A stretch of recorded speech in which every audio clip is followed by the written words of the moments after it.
Halo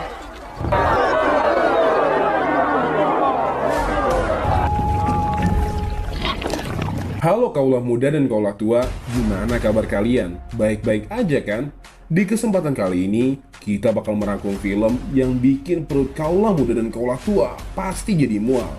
Film ini berjudul The Green Inferno, dirilis pada tahun 2018 besutan sutradara Eli Roth. Mendapatkan rating sebesar 5,3 di IMDb.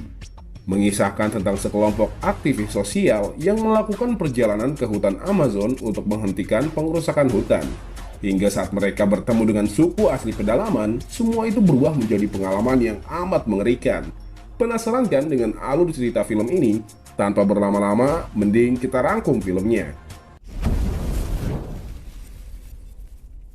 Film diawali dengan sekelompok aktivis yang sedang melakukan orasi untuk memperjuangkan kesejahteraan petugas kebersihan di kampus, di mana para aktivis ini telah aktif menyuarakan tentang isu yang berdampak buruk yang terjadi di masyarakat.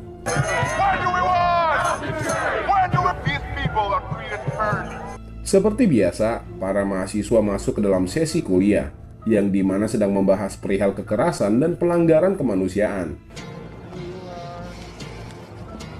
Some cultures use a blade, like this FGM is done with a piece of broken glass. Selesainya sesi kuliah, seorang mahasiswi bernama Justin yang juga anak dari petinggi PBB diberikan undangan oleh salah satu aktivis yang bernama Jonah. Sure. No, I just want to give you a Untuk melakukan demonstrasi penolakan pengerusakan hutan yang terjadi di daerah Peru, hutan Amazon. Justin pun terlihat bersemangat untuk mengikuti kegiatan itu.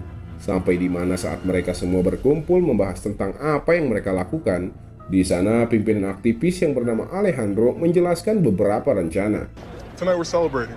School's giving the janitors health insurance. See you there? I'll think about it. Esoknya, semua anggota aktivis pun berangkat menuju Amerika Latin. Di sana mereka ditemani oleh kerabat Alejandro bernama Carlos. Dia adalah pengusaha kaya yang memfasilitasi perjalanan mereka. Di sana mereka pun melanjutkan perjalanan yang cukup sulit, dari mulai menaiki pesawat kecil sampai menyusuri sungai besar di hutan Amazon. Sesampainya di sana, mereka pun menyamar sebagai petugas penebang hutan untuk masuk ke lokasi tersebut, yang dimana ketika mereka menjalankan rencananya, tiba-tiba aja Justin diancam ingin ditembak oleh salah satu penjaga penebang pohon. Namun Alejandro pun berkata bahwa si Justin ini adalah anak petinggi PBB. Sontak penjaga itu pun takut hingga pada akhirnya rencana mereka berhasil dan mereka pun diamankan oleh polisi untuk kemudian dipulangkan. Where's my stuff? Where's the bags? Alhasil mereka pun berpesta merayakan atas keberhasilan mempublikasikan orasi mereka di atas pesawat. Di sana mereka semua senang selain Justin yang kelihatannya kesal lantaran Alejandro memperalatnya untuk menakuti para pengrusak hutan. Di tengah kegembiraan, pesawat yang mereka tumpangi tiba-tiba aja mengalami kerusakan, di mana hal itu membuat pesawat mereka mengalami kecelakaan yang cukup fatal.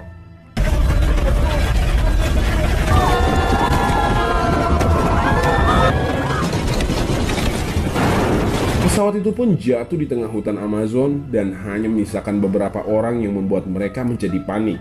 Dan saat mereka mencoba menyelamatkan diri, secara mendadak ada orang suku pedalaman yang tiba-tiba aja membunuh kekasihnya Alejandro. Sontak mereka pun berlarian menyelamatkan diri masing-masing. Tapi sial, mereka semua dibius oleh panah beracun.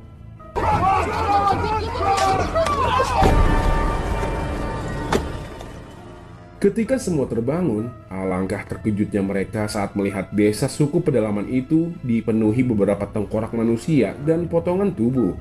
Nggak sampai situ aja, mereka juga harus menyaksikan Jonah dipotong serta dimakan oleh pemimpin suku dan beberapa orang di sana. Hal itu pun membuat mereka menyadari bahwa suku yang menculik mereka adalah suku kanibal. Dan si pemimpin suku itu pun mengira bahwa para aktivis ini adalah hadiah dari para dewa untuk warga suku yang sepertinya kelaparan.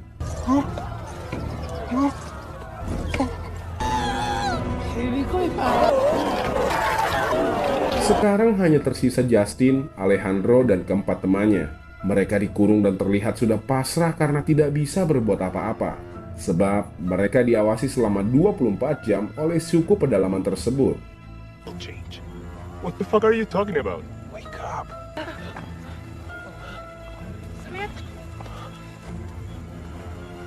Esok paginya, Justin dan kedua teman wanitanya pun dibawa untuk menemui pemimpin suku itu.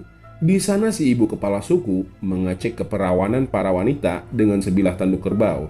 Dan di antara 3 cewek itu, yang anti goresnya masih ting-ting hanyalah Justin. Sedikit info nih guys, jadi suku tersebut sangat mengistimewakan gadis. Karena menurut mereka, darah dari gadis yang masih ting-ting itu sangat suci dan akan memberikan kemakmuran untuk desa tersebut. Oleh karena itu, Justin dipisahkan dari teman-temannya. Dan di saat yang bersamaan, salah satu temannya pun berusaha untuk keluar dari kurungan tersebut. Hingga akhirnya, dia berhasil selamat. Samantha, what did you do? You can't speak. Sementara itu, mereka yang masih dikurung itu pun kedatangan Justin yang terlihat sudah didandani, yang dimana ada dari salah satu anak suku yang tertarik dengan kalung milik Justin. Lantas Justin pun memberikan kalungnya kepada anak itu.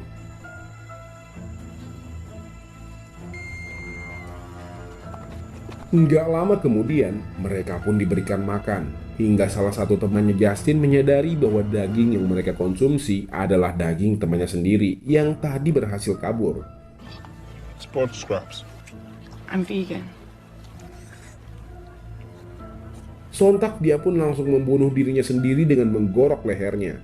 Karena dia merasa bahwa mereka semua akan berakhir menjadi daging cincang. Alhasil mereka pun mempunyai rencana untuk memasukkan ganja ke dalam tubuh temannya yang tadi mati. Karena mereka pikir para suku itu akan teler jika memakan tubuh temannya yang mati. Alih-alih membantu, si Alejandro malah sibuk mengocok torpedonya dengan alasan agar stresnya berkurang. When your body's under stress. Salah satu aktivis yang bernama Daniel pun kesal dan langsung mencekik Alejandro. Yang dimana hal itu memancing Algojo suku datang memisahkan mereka, serta membawa mayat teman Justin untuk kemudian dibakar.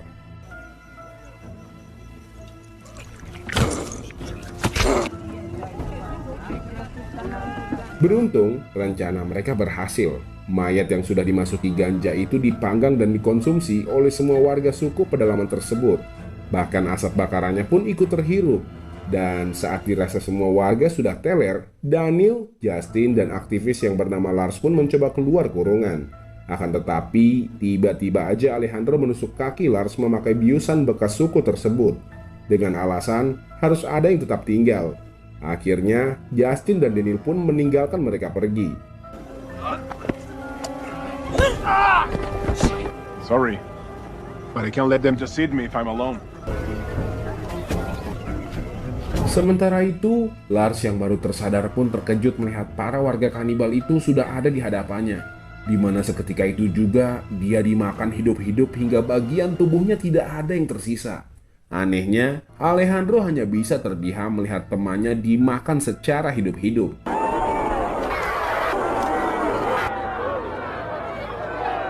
Kembali lagi ke Justin dan Daniel yang telah sampai di tempat jatuhnya pesawat.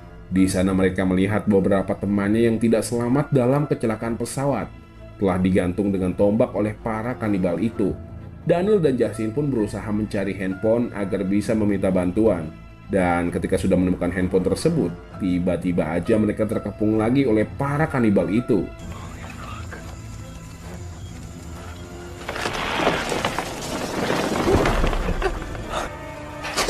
Keesokan hari, Justin yang baru sadar itu pun kaget melihat dirinya sedang dirias oleh warga suku kanibal. Sepertinya dia akan dijadikan persembahan untuk kemakmuran para warga kanibal. Di saat yang bersamaan, Daniel pun diikat dan dibiarkan tersiksa oleh gigitan semut Amazon. Dan ketika si ibu kepala suku hendak memotong kuburan Cina milik Justin, mendadak salah satu warga kanibal datang membawa kepala seorang penebang pohon.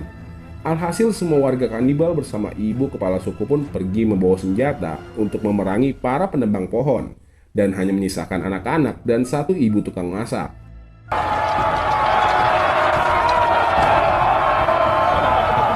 Justin yang melihat kesempatan untuk kabur pun berusaha untuk melarikan diri, dibantu oleh seorang anak yang waktu itu dia berikan kalung. Hingga pada akhirnya, dia berhasil membunuh si tukang masak dan mencoba menyelamatkan Daniel yang tengah sekarat.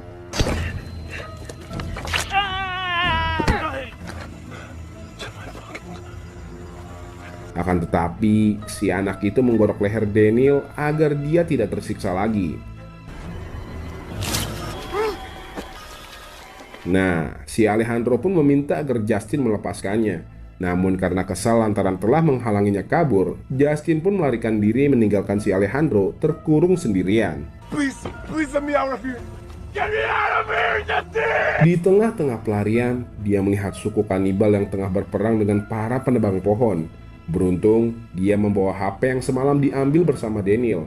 Jadinya dia bisa mengancam para penebang pohon bahwa kejadian tersebut ditayangkan secara live di sosial media. Di sana dia juga berkata bahwa dia anak dari seorang petinggi PBB, yang dimana hal itu membuat para penebang pohon itu pun takut dan membawa Justin ke kota.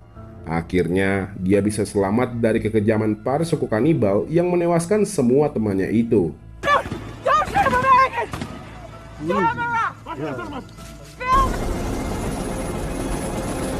Di akhir film, Justin pun menceritakan pada pihak PBB bahwa dia hanya mengalami kecelakaan pesawat dan tersesat. Ia mengaku telah diselamatkan warga setempat. Ia juga berkata bahwa yang menyebabkan pesawat mereka kecelakaan adalah para penebang liar. I stayed by the fire as long as I could. They heard the crash, and eventually they found me. Pasti kalian bertanya-tanya, kenapa si Justin ini nggak mengatakan bahwa dia diculik oleh warga suku kanibal kepada pihak PBB? Alasannya adalah dia tidak ingin suku pedalaman itu dimusnahkan oleh PBB. Dia ingin suku pedalaman itu tetap ada, karena meskipun suku pedalaman itu kanibal, mereka adalah penjaga hutan Amazon agar jauh dari manusia yang ingin merusak kelestarian hutan Amazon.